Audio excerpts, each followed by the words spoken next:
सुंदरकांड भाग 2 हनुमान जी का लंका में प्रवेश। 400 योजन अलंघनीय समुद्र को लांघ कर महाबली हनुमान जी त्रिकूट नामक पर्वत के शिखर पर स्वस्थ भाव से खड़े हो गए। कपिश्रेष्ठ ने वहां सरल, चीड़, कनेर, खिले हुए खजूर, प्रियाल, चिरौंजी, मुचलिंद, जंबीरी नींबू, कुटज, केतक, केवड़े, सुगंधपूर्ण प्रियंगो, पिप्पली, नीप, कदम्ब या अशोक, छितवन, असन, कोविदार तथा खिले हुए करवीर भी देखे।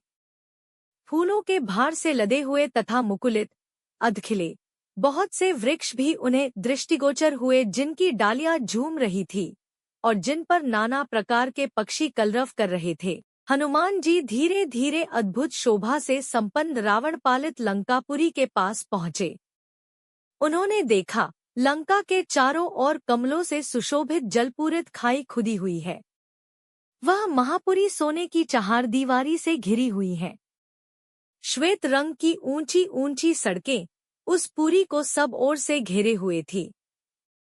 सैकड़ों गगनचुंबी अट्टालिकाएं ध्वजा पताका फहराती हुई उस नगरी की शोभा बढ़ा रही है। उस पुरी के उत्तर द्वार पर पहुंचकर वानरवीर हनुमान जी चिंता में पड़ गए।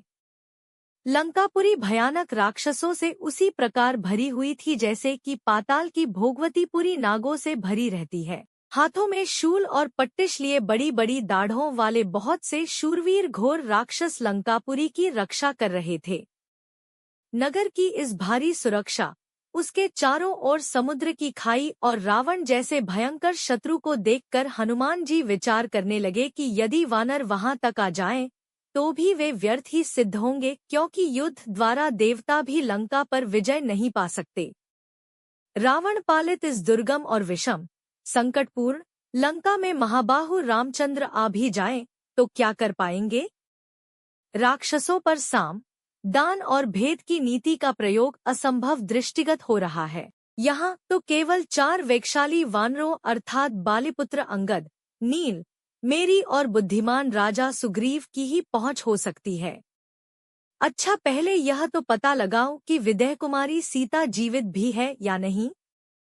जनक किशोरी का दर्शन करने के पश्चात ही मैं इस विषय में कोई विचार करूंगा। उन्होंने सोचा कि मैं इस रूप से राक्षसों की इस नगरी में प्रवेश नहीं कर सकता, क्योंकि बहुत से क्रूर और बलवान राक्षस इसकी रक्षा कर रहे हैं। जानकी की खोज करते समय मुझे स्वयं को इन महातेजस्वी, महापराक्रमी और बलवान राक्षसों से गुप्त रखना होगा। अतः मुझे रात्रि के समय ही नगर में प्रवेश करना चाहिए और सीता का अन्वेषण का यह समयोचित कार्य करने के लिए ऐसे रूप का आश्रय लेना चाहिए जो आँख से देखा न जा सके, मात्र कार्य से ही यह अनुमान हो कि कोई आया था।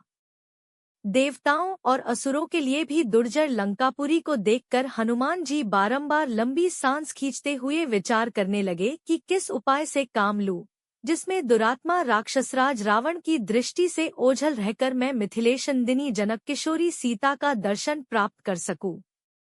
अविवेकपूर्ण कार्य करने वाले दूत के कारण बने बनाए काम भी बिगड़ जाते हैं। यदि राक्षसों ने मुझे देख लिया तो रावण का अनर्थ चाहने वाले श्री राम का यह कार्य सफल न हो सकेगा।